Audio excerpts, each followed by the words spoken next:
Assalamualaikum warahmatullahi wabarakatuh. Nama ulun Muhammad Rijali dari Prodi PGIP E4C. Di sini ulun akan menjelaskan tentang Prota, Promes, Silabus, dan RPP serta mengapa kurikulum itu dapat berganti-ganti atau berubah-ubah. Selamat menyaksikan. Yang pertama yaitu Prota. Prota atau program tahunan merupakan suatu perencanaan yang memuat alokasi waktu untuk setiap mata pelajaran selama 1 tahun ajaran. Prota bertujuan untuk memastikan seluruh kompetensi dasar yang telah ditetapkan dalam kurikulum dapat tercapai dalam 1 tahun akademik. Tujuannya yaitu membantu perencanaan jangka panjang, menyesuaikan dengan kalender akademik, membantu pembagian materi secara proporsional, serta mempermudah penyusunan promes, silabus, dan RPP. Langkah-langkah penyusunan Prota yaitu menentukan jumlah minggu efektif, yang kedua mengalokasikan waktu untuk setiap kompetisi dasar, yang ketiga membuat tabel Prota, dan keempat menyesuaikan dengan faktor-faktor eksternal. Yang kedua yaitu Promes, yaitu program semester. Program semester atau Promes ini yaitu suatu perencanaan yang berisi pembagian materi pembelajaran berdasarkan semester. Promes dibuat berdasarkan Prota dan disusun lebih rinci agar pembelajaran dapat berjalan lebih sistematis. Tujuannya dan manfaatnya bagi guru yaitu membantu guru dalam mengatur pembelajaran per semester, menghindari ketidakseimbangan materi, mempersiapkan evaluasi yang lebih baik, serta menyesuaikan dengan kegiatan akademik.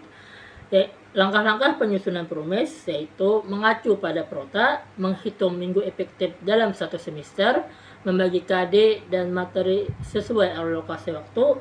Yang keempat, membuat tabel Promes, serta yang kelima, melakukan revisi jika diperlukan. Yang ketiga yaitu silabus.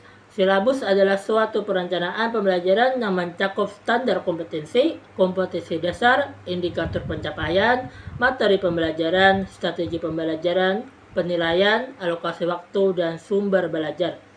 Tujuan dan manfaatnya bagi guru yaitu sebagai panduan utama dalam menyusun RPP, mempermudah penyesuaian pembelajaran dengan kurikulum, membantu guru dalam menyusun materi dan strategi pembelajaran, dan keempat, memastikan evaluasi berjalan sesuai rencana. Langkah-langkah penyusunan silabus. Yang pertama, menentukan standar kompetensi dan kompetensi dasar. Yang kedua, menentukan materi pokok. Yang ketiga, menentukan indikator pencapaian kompetensi. Yang keempat, menentukan strategi pembelajaran. Yang kelima, menentukan jenis penilaian. Yang keenam, menentukan alokasi waktu. Dan yang ketujuh, menentukan sumber belajar. Yang keempat yaitu RPP atau Rencana Pelaksanaan Pembelajaran. RPP yaitu rencana yang menggambarkan prosedur dan pengorganisasian pembelajaran untuk mencapai suatu kompetensi dasar yang ditetapkan dalam standar isi dan dijabarkan dalam silabus.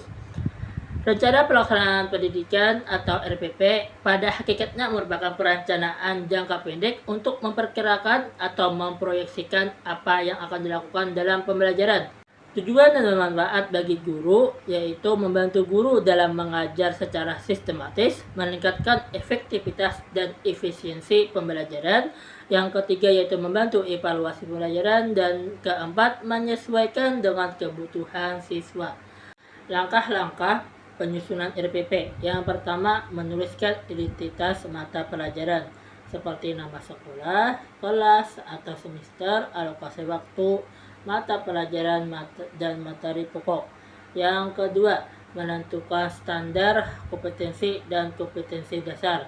Yang ketiga, menuliskan indikator pencapaian kompetensi. Yang keempat, merumuskan tujuan pembelajaran. Yang kelima, menentukan materi ajar. Yang keenam, menentukan metode dan model pembelajaran.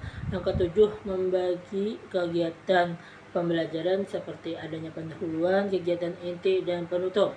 Dan yang kedelapan, menentukan media dan sumber belajar. Dan yang kesembilan, menentukan evaluasi dan penilaian. Alasan kenapa kurikulum itu selalu berganti-ganti karena kebutuhan yang mendesak untuk menyesuaikan pendidikan dengan perkembangan zaman. kemajuan teknologi dan tuntutan pasar kerja global. Kurikulum yang terus diperbaharui memungkinkan peserta didik menguasai keterampilan modern seperti literasi digital, pemecahan masalah, dan kreativitas. Selain itu, evaluasi terhadap kurikulum sebelumnya menjadi dasar utama dalam perbaikannya agar lebih fleksibel dan relevan dengan kebutuhan siswa. Akan tetapi, tantangan dalam implementasinya seperti kesiapan tenaga pendidik dan kesenjangan kualitas antar daerah tetap menjadi perhatian utama. Oleh karena itu, dukungan berupa pelatihan guru dan penyediaan sumber daya yang memadai sangat diperlukan agar perubahan kurikulum benar-benar mampu meningkatkan kualitas pendidikan dan mencetak generasi yang siap menghadapi masa depan. Itu saja yang bisa saya sampaikan. Salah khilaf mohon maaf. Wassalamualaikum warahmatullahi wabarakatuh.